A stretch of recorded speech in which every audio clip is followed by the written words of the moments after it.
God, grant me the courage to not give up what I think is right, even when I think it's hopeless. Chester W. Nimitz.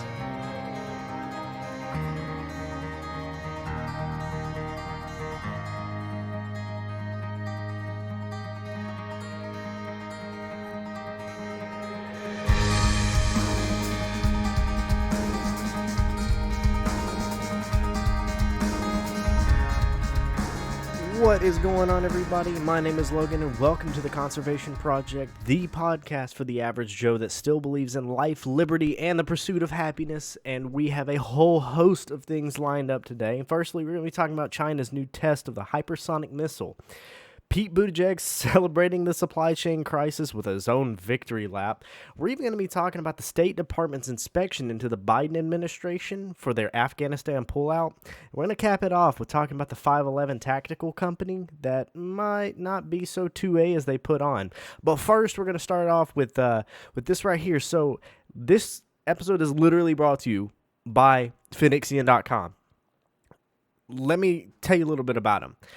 I've known the guy for years, but as you can see through this new branding and this new logo, and if you follow us on any of the social medias, Instagram, Twitter, whatever, you can find us on anything, you will see our new branding, our new logos, and everything that's come out.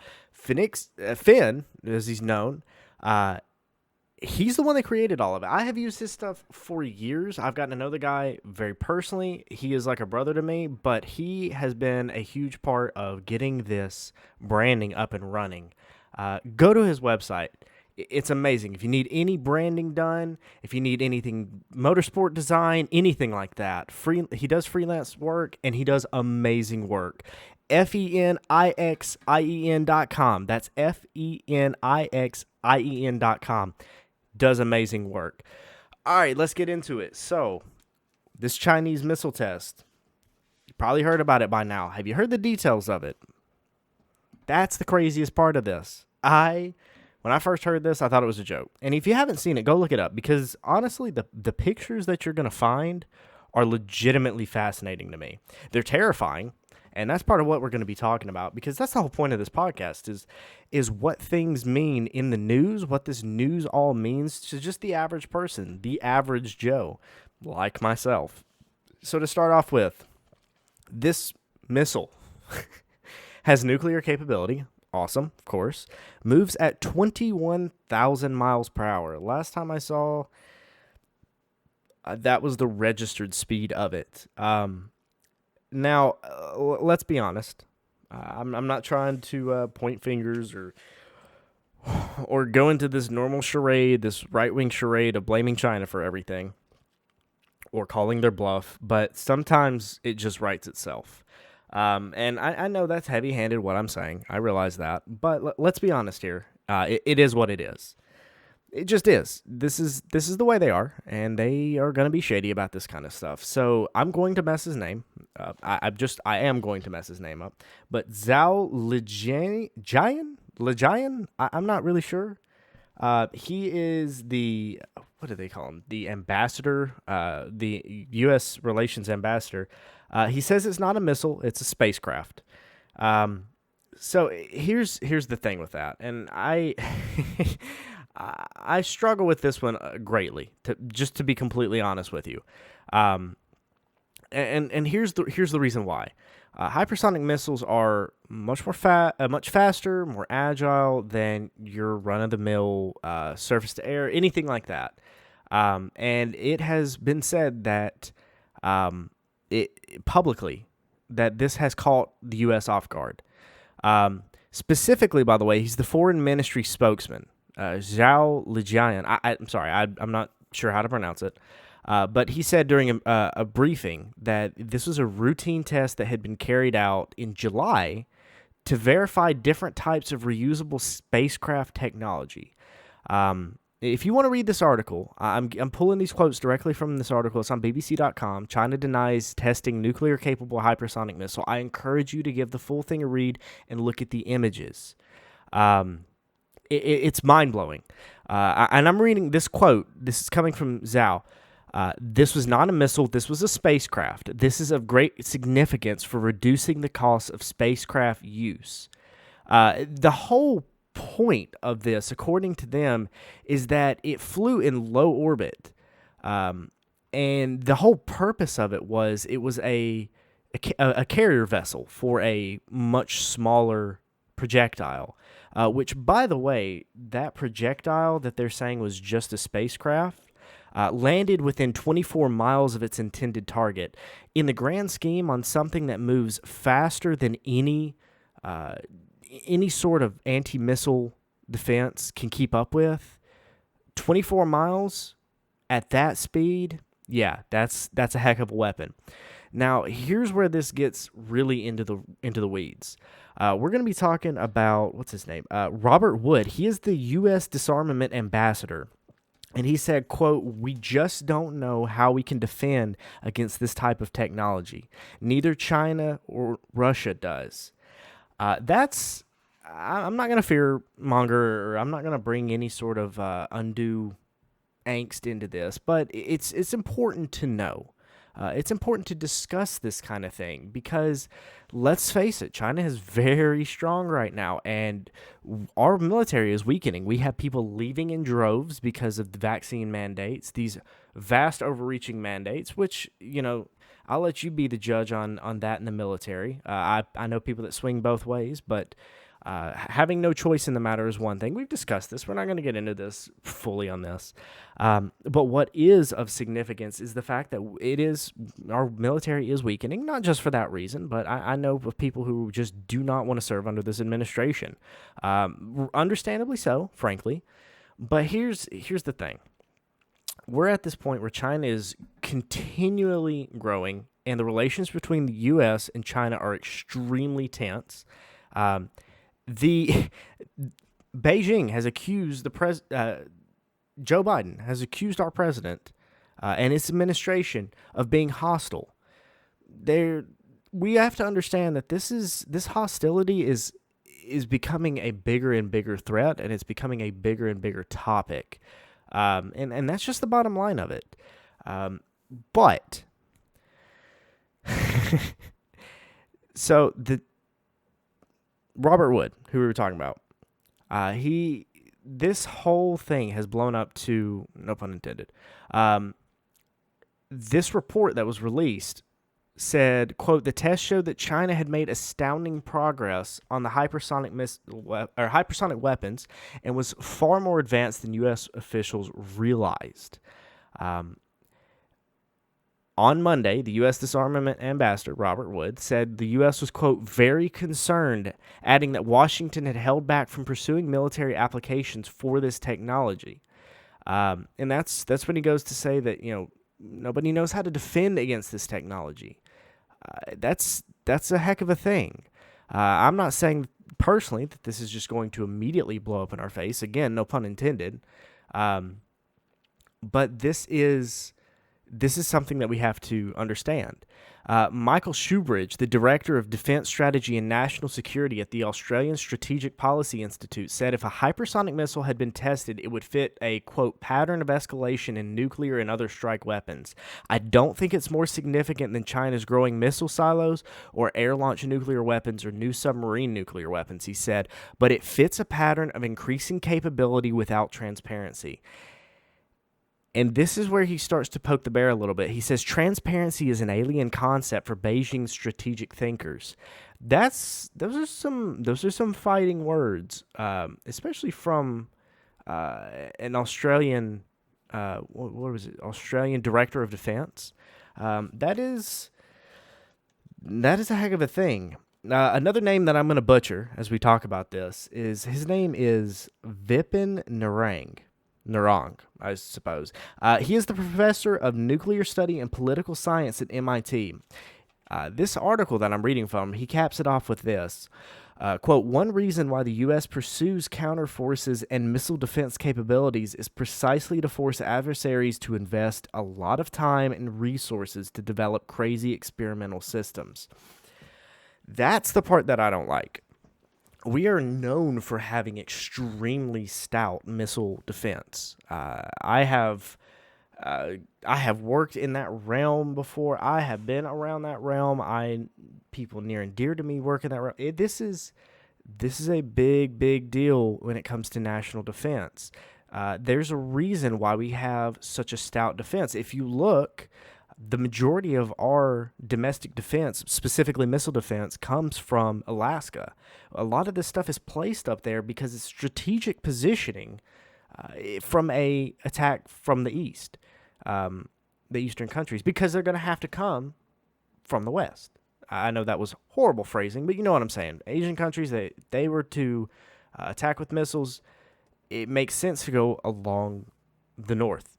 Um, it, it is what it is. This is the nature of things. Now, that being said, when something moves at 5 to 6 times the speed of light, what is it that you're expecting we're going to get? Because the bottom line of it is they have already said publicly, U.S. officials have said publicly, people like the U.S. Disarmament Ambassador Robert Wood have said publicly in these briefings that we just can't keep up with that.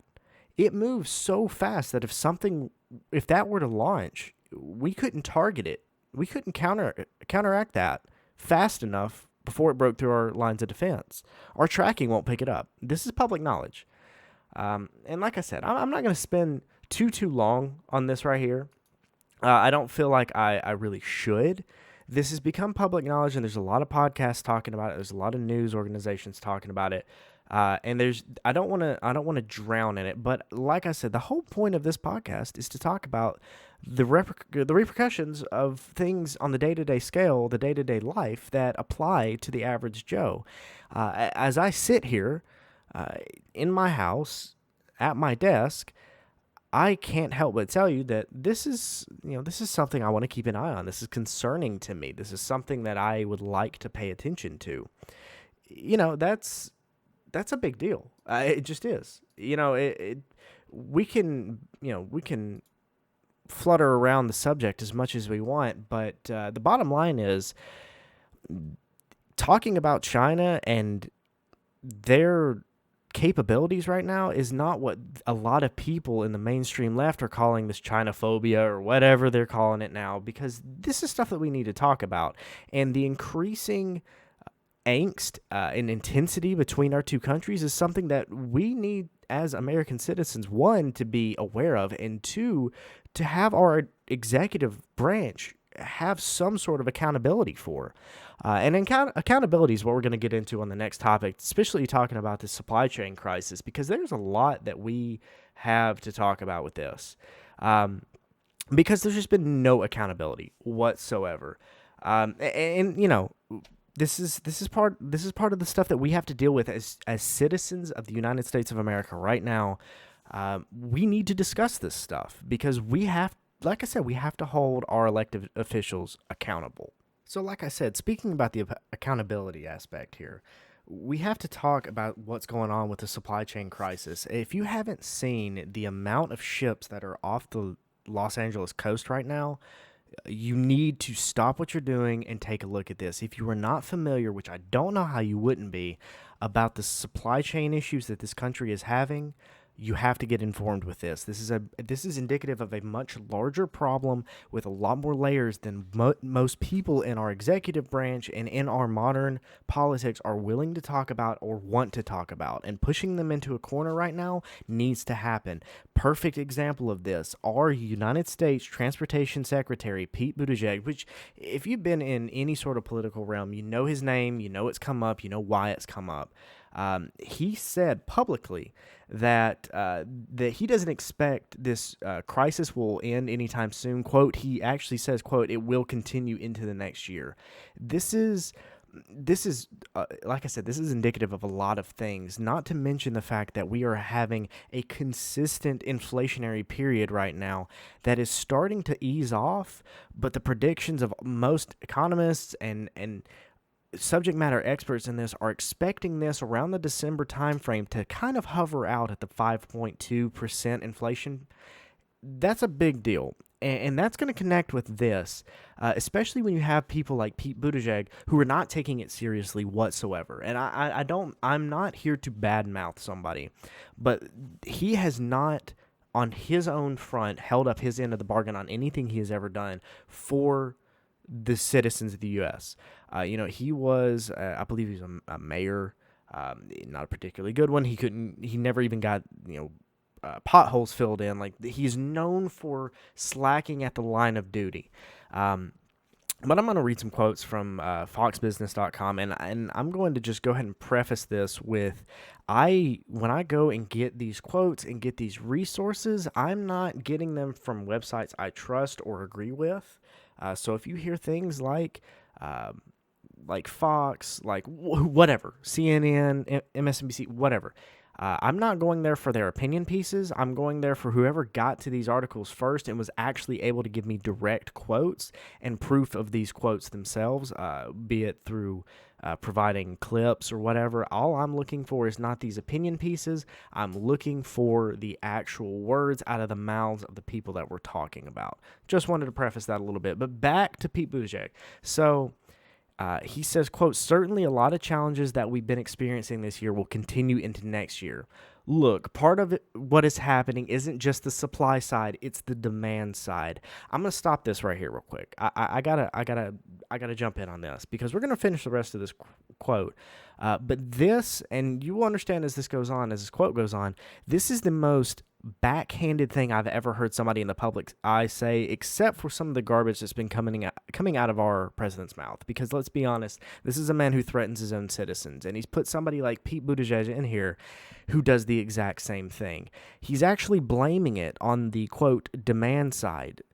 Demand is off the charts, he says. Retail sales are through the roof, he says. Welcome to commerce, brother. I don't know what I'm supposed to tell you, but the bottom line is you have been on paternity leave for 2 months and you didn't tell anybody. And then in an interview said that his deputy secretary has been doing a fantastic job, but wouldn't say to what. He said he's been making the decisions from a hospital room, but his number two has been doing stuff. But see, he's not honest about one or the other, which I don't expect somebody in this position to be honest. I've lost all faith in our politicians' honesty for the most part. And I feel like I have that sentiment. I kind of hold that sentiment with a lot of other people, especially on the right. And I can't even say that, even on the left as well. And that's kind of the point of this. This podcast is meant for the average person, like we've said, the average Joe. The average Joe is left, right, middle, up, left, down. It doesn't matter. It doesn't matter whatsoever. People are not trusting their politicians. And I'm sorry, when you say, quote, look, what part of what is happening isn't just the supply side, it's the demand side. When you say things like that and you literally are the transportation secretary, this is your job, but you disappeared for 2 months. You didn't tell anybody. Nobody knew he was gone. This was shocking news for a lot of people when he came back and started posting pictures of his newly adopted twins. I'm not getting into any of the social aspects of this. I'm not getting into the paternity leave or anything like that. I've got no personal problem with paternity leave. 2 months is it's a bit out there. I mean, from a personal standpoint, I know a lot of people who've gone on paternity leave so they can help their wife who just went through an extremely traumatic experience. Try to ease them back into the everyday life. Try to ease them back into the society, build that quick relationship, and get things moving again. I get that. I understand that. But I've never heard of one going for 2 months. You have taken, in this role, this transportation secretary, you've taken a very large role on to yourself as a person. And the bottom line of it is especially during a supply chain crisis, which is just, that's what it is. This is not just supply chain problems that we're having. It's it's a crisis. Look at the pictures of all these ships off the shore. Look at everything going on. And I'm sorry, if the way our administration talks about this doesn't concern you, that's a problem. It just is. This is a big, big deal. So I'm going to continue the rest of this quote. Look, part of what is happening isn't just the supply side, it's the demand side. Demand is off the charts. Retail sales are going through the roof. And if you think about those images of ships, for example, waiting at anchor on the West Coast, every one of those ships is full of record amounts of goods that Americans are buying because demand is up, because income is up, because the president has successfully guided this economy out of the teeth of a terrifying recession. End quote. Okay. I okay. So I could spend like a good long while just covering that last sentence. Because demand is up, because the income is up, because the president has successfully guided this economy out of the teeth of a terrifying recession. No, he is tracking us towards a completely illegitimate recession, one that we do not need to go through whatsoever, but we are legitimately on pace for that. That is the bottom line. And I'm sorry, you can cut this pile however you like it, but that's the bottom line. I'm not happy about it. I know people on the left that aren't happy about it. This is not a partisan issue. This is a completely bipartisan issue. Here's where this division is coming in. He goes on to say that the supply chain issues demonstrate a need for the House Democrats to pass a $1 trillion bipartisan infrastructure bill, which allocates $17 billion to U.S. ports and remains stalled due to party infighting over the $3.5 trillion reconciliation bill. He has said on multiple occasions since he's come back into the spotlight out of this paternity leave that this is a bipartisan issue. The bottom line is it is not. This is left-leaning egos that won't hop off. And I don't mean to sound broad sweeping here, but if you've been following what's been going on with this infrastructure bill and this bipartisan bill, our president said that we're not going to get the 3.5 million right now, but we're going to come back and get it. That language should be concerning. It's concerning to me, and especially when you see the heavy-handedness of what's happening right now. That is a big, big, big deal. Saying that this reconciliation bill is going to fix the issues is just a bald-faced lie. It just is. There's no point in even saying this because it's just not the truth. So he was pressed. Buttigieg was pressed on whether he was, quote, frustrated by progressives holding up the infrastructure bill in order to get their bigger bill passed. And all Buttigieg did was respond that he basically stressed the need for both of these bills. He said, quote, the reality is that America needs both of these pieces of legislation. If you care about inflation, you ought to care about not just the supply chain issues, not just the infrastructure things I work on, but also the provisions in Build Back Better, like paid family leave, like making it easier to afford childcare, like community college, that are going to give us a stronger labor force and help us work on that major constraint on economic growth. Here's the thing. I understand where he's coming from because if you actually stand for the things that he stands for and believe on the side of things that he believes, I can understand how you get from there to these comments. Got it. Okay, whatever. That's not the case. It just isn't. The bottom line is that this executive branch has been literally paying for people to sit at home and do jack, to just rake in check after check for absolutely no reason, for literally doing nothing at all. That is why we're dealing with the things that we're dealing with. There's a lot of little pieces to this that he's leaving out because he wants to bask in the ego of himself and our commander-in-chief, who are both saying things that are extraordinarily threatening to the American citizens, and let's call it what it is. He's also threatening the party that put them in place where they both are. Talking about this infighting thing is literally nothing more than just a pathetic way to try to get some sort of movement from the Democratic Party, because honestly, they're sweating at this point. And they're sweating at this point. They have had a lot of infighting, but I don't see this as, at least from our transportation secretary's point of view, I don't see this as anything that's critical to blame on the consumers. You got to take some sort of responsibility at some point. This is the problem. There's no accountability here. I mean, there's none at all. And I understand that the man and his husband have newborn twins and all this. But the bottom line is you're pointing the blame at a multitude of things. You're pointing the blame at, like we mentioned, the infighting. You're pointing the blame at the paternity leave.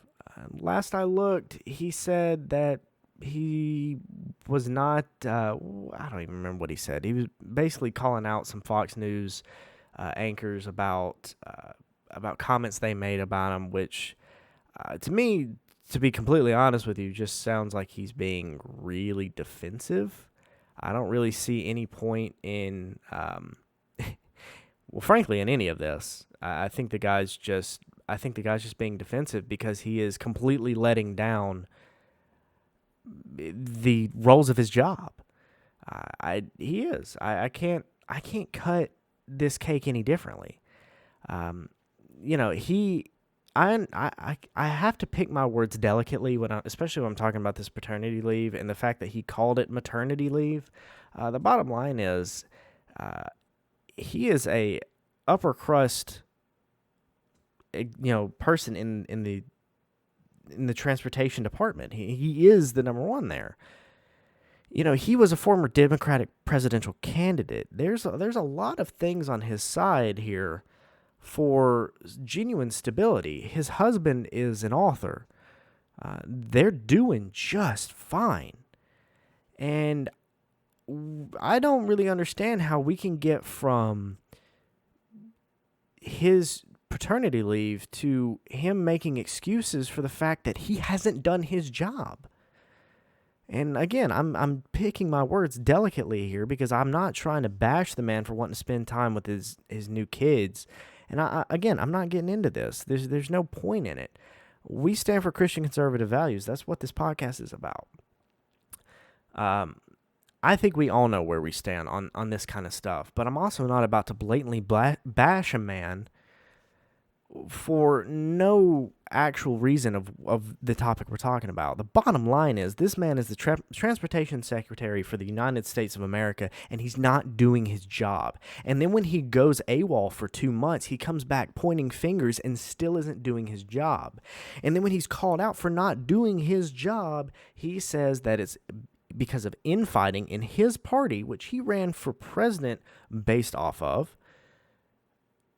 Yeah, he says that it's just somebody else's fault, that it's because we can't pass this bill. It's because this bill is going to help him raise his kids. This is really who's running things for us. This is what we're doing. Then you have the spokesperson, the mouthpiece of the executive branch, Jen Psaki, saying, quote, "It was inevitable that there would be economic disruptions after the pandemic." They're making excuses. They're making blatant excuses. And as Jake Tapper continues to ask him questions, he just goes into talking about bottle feeding his children. And then takes a shot at Tucker Carlson because apparently Tucker Carlson took a shot at him. What are we doing here? Is this... I'm sorry, but this is a blatant pissing match, right? We're all in agreement that this is nothing but a blatant pissing match. So here's my favorite part of this, and I'm with Tapper on this. He said, this makes me laugh, to be honest with you. He talks about how he's, quote, thrilled for the secretary and his family, yada yada. But this is the part that I love. He says, but he questioned why he didn't announce why he would be away on leave and appoint an acting secretary in the interim. And this is what I was talking about earlier. I'm just gonna read the direct quote from Pete Buttigieg. Even though I've been on maternity leave and I'm proud of it, obviously given the nature of my job, when you have a job like mine, you understand and accept that you're going to have to be available 24/7 depending on what's going on, and you're going to have to engage. And I did, even if that meant taking a phone call or making a decision from a hospital room. But I'm so thankful for the phenomenal work that my colleagues at the Department of Transportation have done and are doing. Okay, where do I even start on that? So you went AWOL. You didn't tell anybody. You said in an interview that your second in command was doing phenomenal work in taking care of things. But then you said you are making phone calls or decisions from a hospital room. What about the other 2 months, brother? What are we doing here? So are they doing phenomenal work in your stead or not? Are you doing this work? Who's doing this work here? And then he immediately follows up with his boss, Biden, his infrastructure bill, and he says, quote, there is $17 billion in the president's infrastructure plan for ports alone, and we need to deal with these long-term issues that have made us vulnerable to these kinds of bottlenecks when there are demand fluctuations, shocks, and disruptions like ones that have been caused by the pandemic. So you're really not going to take care of any sort of accountability or responsibility on your end. That's what I'm getting from this. There's nothing here that screams, I'm in control, which I suppose is, to be fair, kind of the message that this administration, I was going to say speaks, but honestly, they're kind of screaming it like right now, and it's a bit blood-curdling. It's something out of a horror movie right now. And I'm gonna cap it off with this. This is the last quote out of this. This is coming from Buttigieg. Again, he says, the reality is that America needs both of these pieces of legislation, not only to make sure that we have the right kind of infrastructure, but to make sure that life gets better in this country for people who trying to raise children, he says, referring to the child care provisions in this $3.5 trillion legislation. So, yes, that pretty much caps it off. There is zero accountability from anybody making important decisions about the things that are causing inflation, about the things that are causing supply chain crises, all of this kind of stuff. We're not talking about China. You have to go to a podcast. I'm not even seeing this in the news. This is a problem. But then he caps it off by saying that he needs this stuff to pass because he needs the child care provisions in this legislation. So are you signaling your virtue or not? Because you can't have it both ways. That's the bottom line.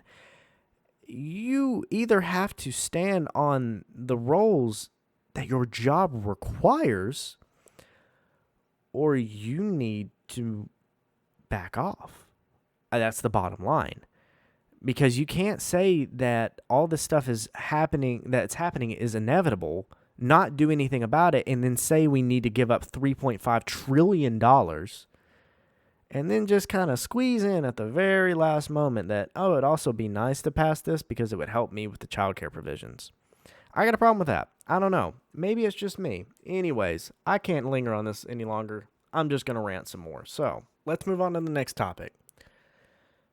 Series of investigations launched into Biden's pullout from Afghanistan. And this is coming from the Daily Wire. And this was actually posted today. This is something I want to actually do more often, is talk more about things that are not hitting the absolute mainstream right now. Because like I've mentioned time and time again, I want this to be something that is accessible to the everyday person. And this has not made front page news, and I think this needs to be talked about. So, the State Department's Inspector General has reportedly launched, quote, a series of investigations into the Biden administration's pullout from Afghanistan. This is very interesting, and honestly, this is huge. I'm very interested to see where this leads. I'm not, let's say, getting my hopes up for anything one way or another. I don't really think much is going to come of this, but I think it's a big deal. So a memo dated last week from the Secretary of State, Antony Blinken, that was obtained by Politico said that the investigations will focus on, and here's the big part, quote, the State Department's Special Immigrant Visa Program, Afghans processed for refugee administration into the U.S., resettlement of those refugees and visa recipients, and the emergency evacuation of the U.S. Embassy in Kabul to include evacuation of U.S. citizens and Afghan nationals. That's a big deal. I mean, those are big things. The Afghans, I mean, like, these are big points. And I'm curious to see how these investigations are actually going to go procedurally. I'm wondering, this is not my area of expertise, so I'm very intrigued in this. But this is a big deal. Let's see. So this is funny.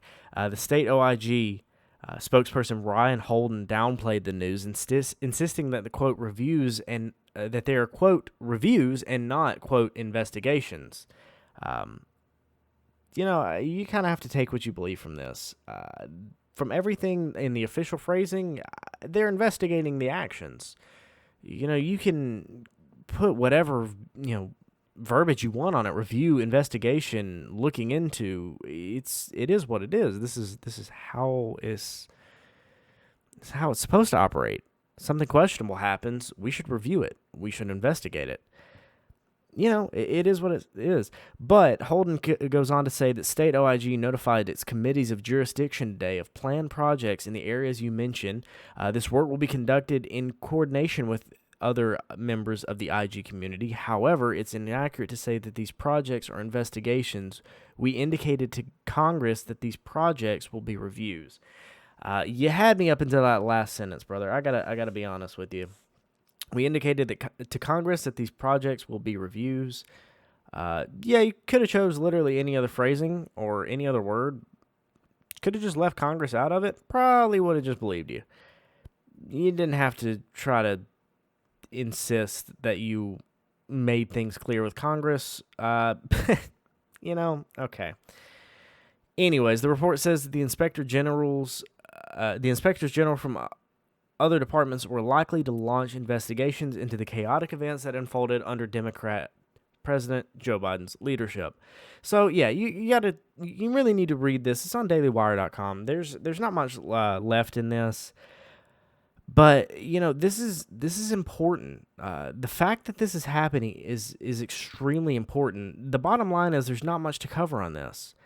This is very cursory news. There's just not much going on. It just came out today, and as near as I can tell, this afternoon. This is something that needs to happen.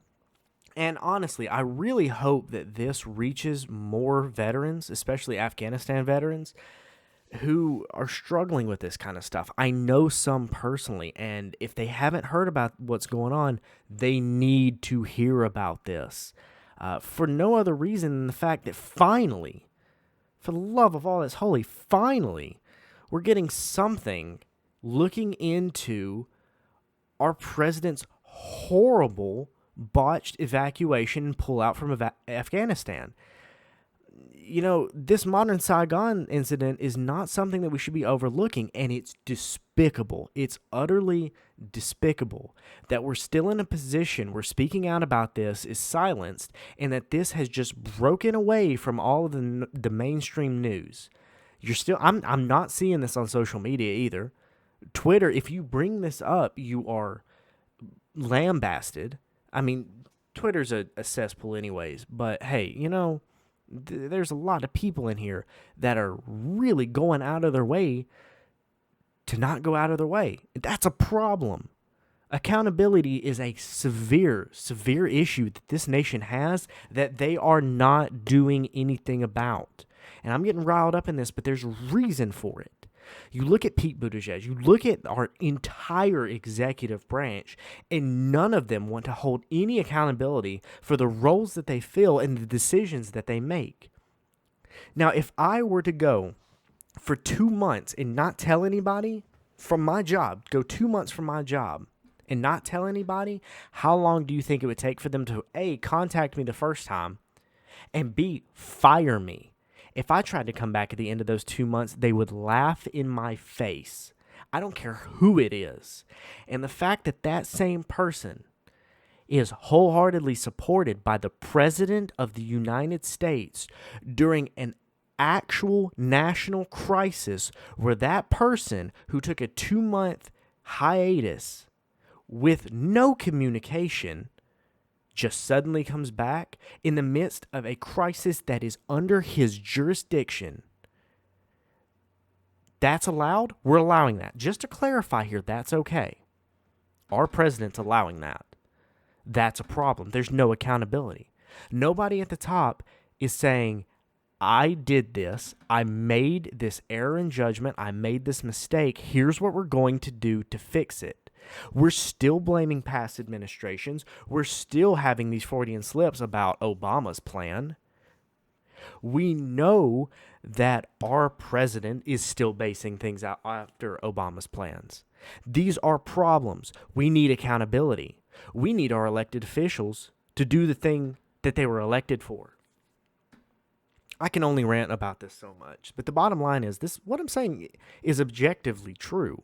And that goes for anything. I don't care what side of the aisle you're on. I don't care if we're talking about politics. I don't care if we're talking about your day job. I don't care if you're talking about your high school student playing football. Accountability is vital to life. It is. And especially when you're making decisions on the world stage and you are doing things that are intentionally crippling the lives of the people of your constituency. And when you're the president, that's the friggin' nation. I don't care which way you slice this.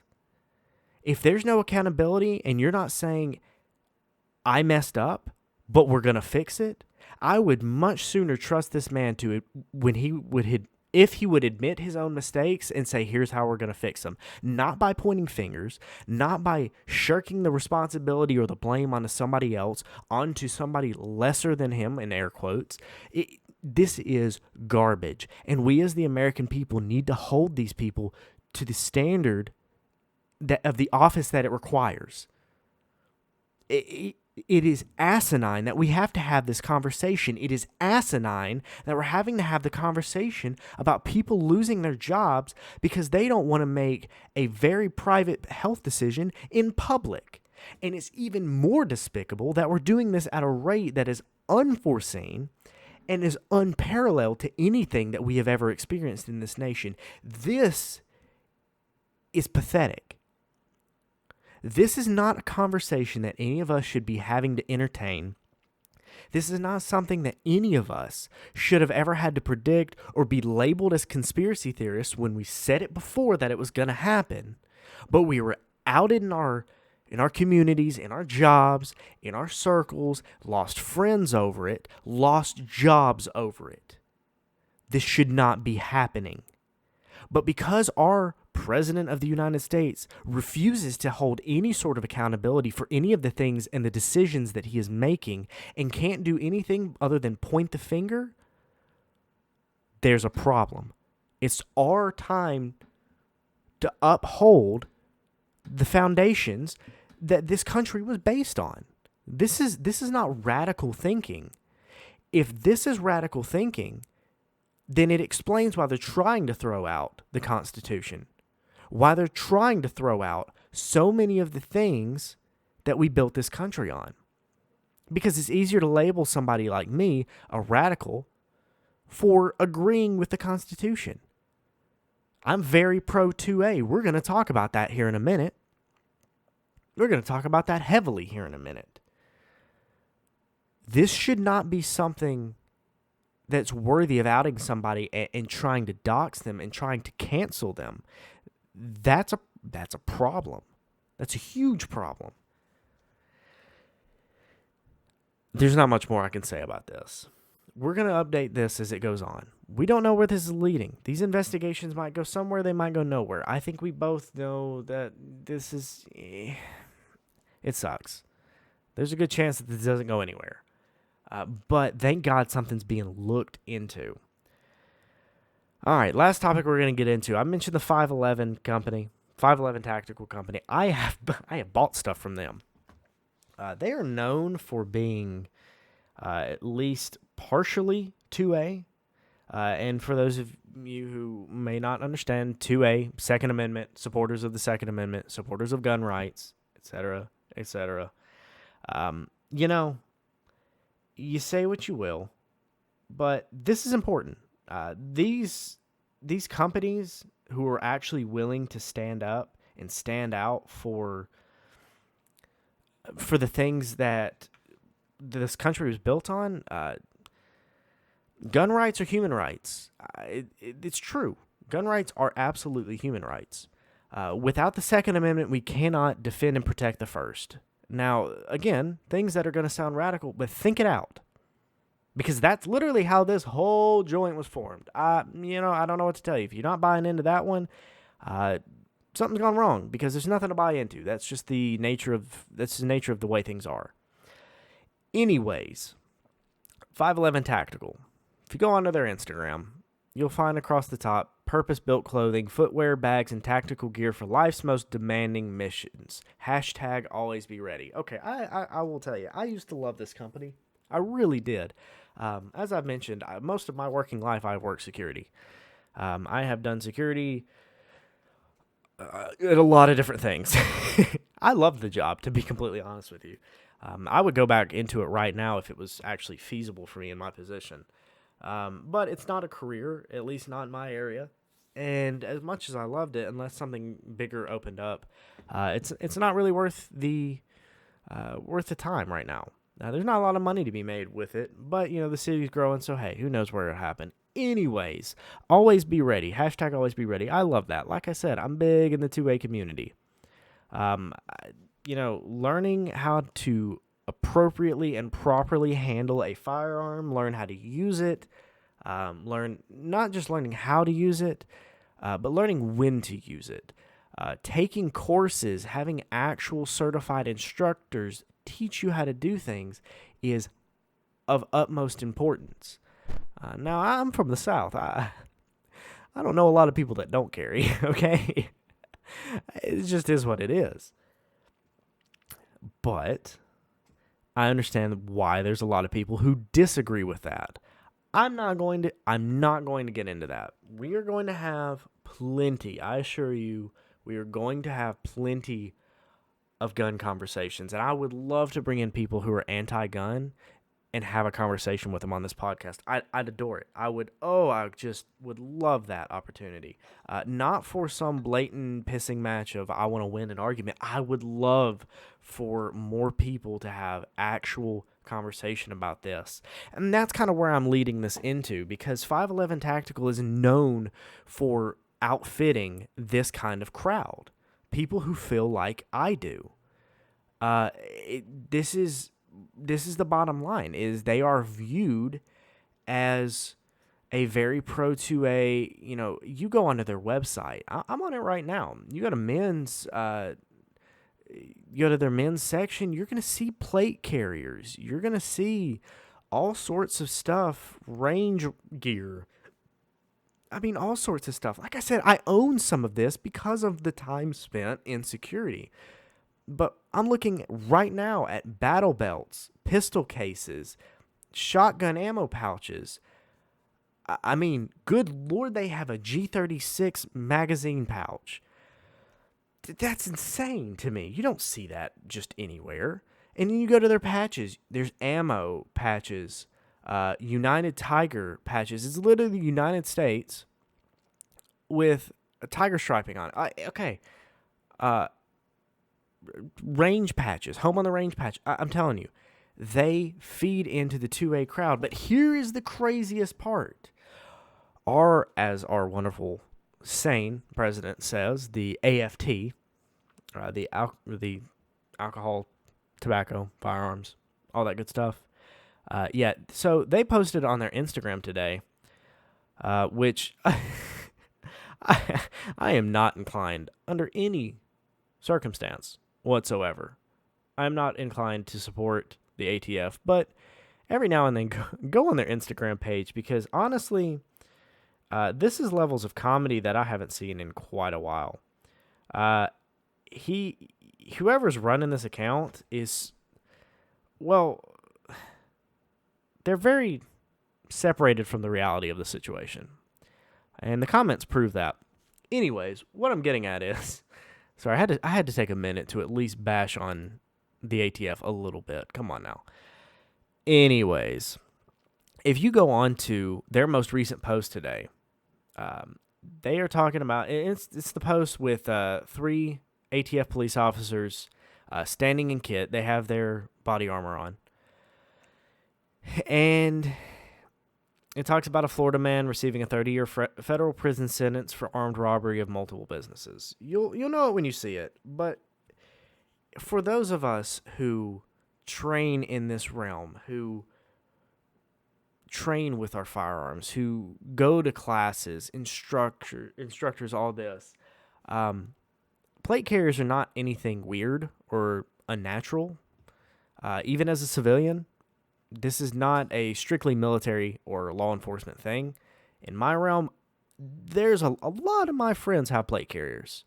It's part of being prepared, and I firmly believe in that. Is whatever level of preparation that you want to go to. But hey, 511 Tactical has always been a really good resource for people who don't know a lot about this realm to get started, to get invested.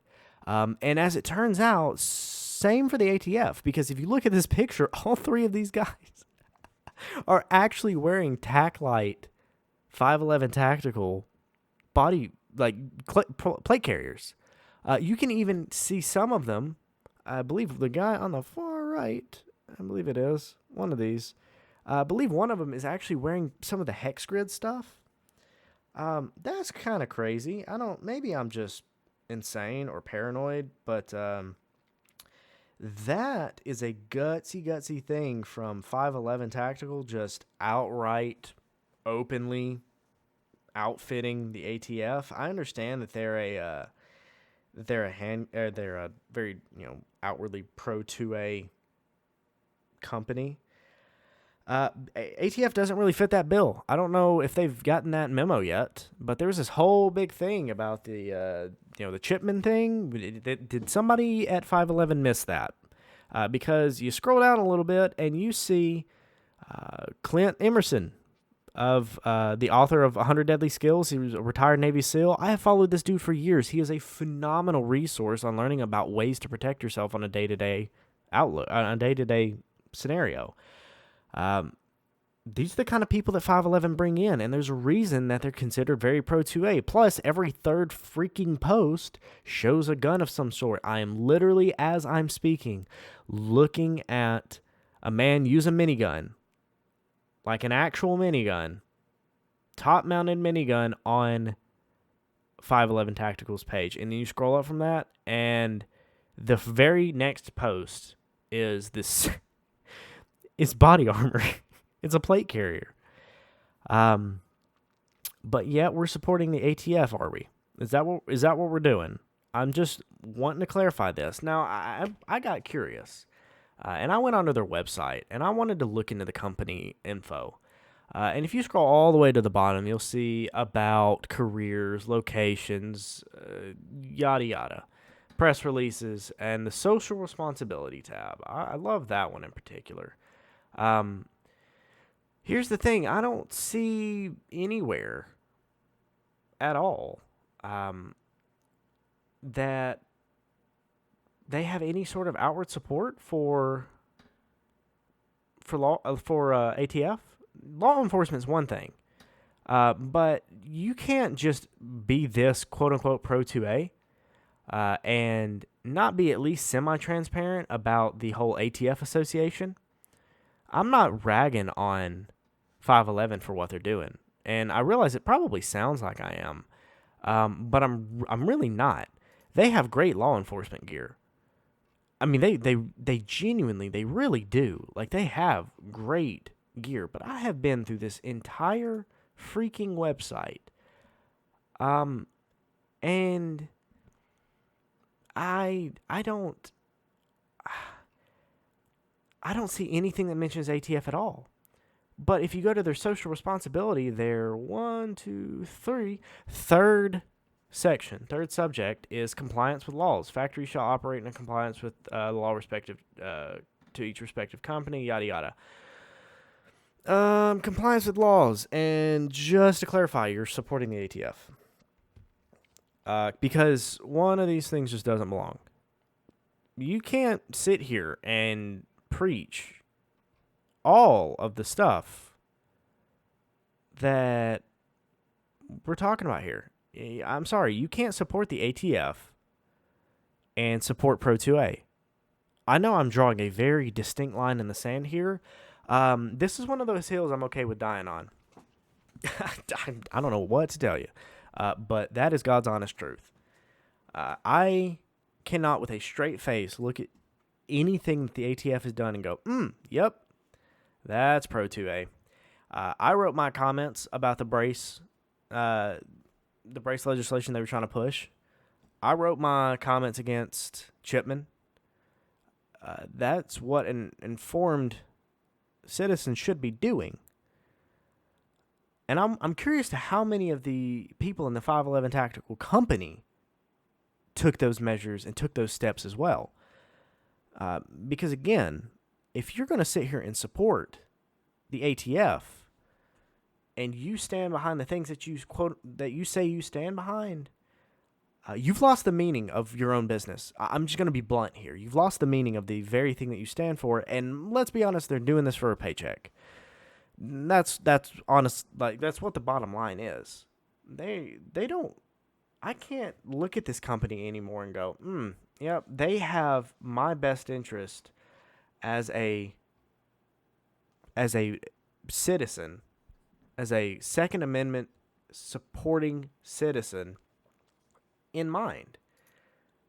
They have awesome plate carriers. I have used their plate carriers before. Their Geo7, their TacTech plate carrier, I have used this plate carrier before. It's a good product. But when I see things like this, I go, okay, it's a good product. So good that that the ATF either reached out to them or they reached out to the ATF. In either one of those scenarios, I don't really like where that leads. Because again, if you're going to support this, I don't know. I don't get it. I can't get behind that. And like I said, own their stuff. Used a lot of their stuff. But, they make great stuff. But, this is the thing that really sets it off for me is as you scroll through their Instagram, you scroll all the way down. Well, I say all the way down. Good Lord, it's not that far back. It's, we're talking August 21st. They posted Tim Kennedy, which, listen, Tim Kennedy, he gets a lot of hate, and honestly, understandably so, because the dude has come out publicly and said that, citizens should not own ARs, which I'm not getting into that conversation, but he really does fall under that whole bro-vet guideline, and when I see stuff like this, I start to question my support of 511, but more importantly, I question the support of 511 to the people that buy 511 gear. And I think that's important. You back people, you back things like the ATF, and you're boosting the outlooks of the comments of Tim Kennedy, which again, I have no beef against Tim Kennedy personally. He's got his own opinion, and he stands by it. God bless him for it. Like I've said before, if you've got an opinion, if you've got something you actually believe in, if you actually stand for it and want to discuss it, debate it, and put yourself on the line for it, I will always respect that. I don't have to agree, and we can agree to disagree. But that's what voting with your dollar's about, right? Because I won't be buying from them. Not for this. After this, this is far too many strikes at this point. That's all I got. I don't know.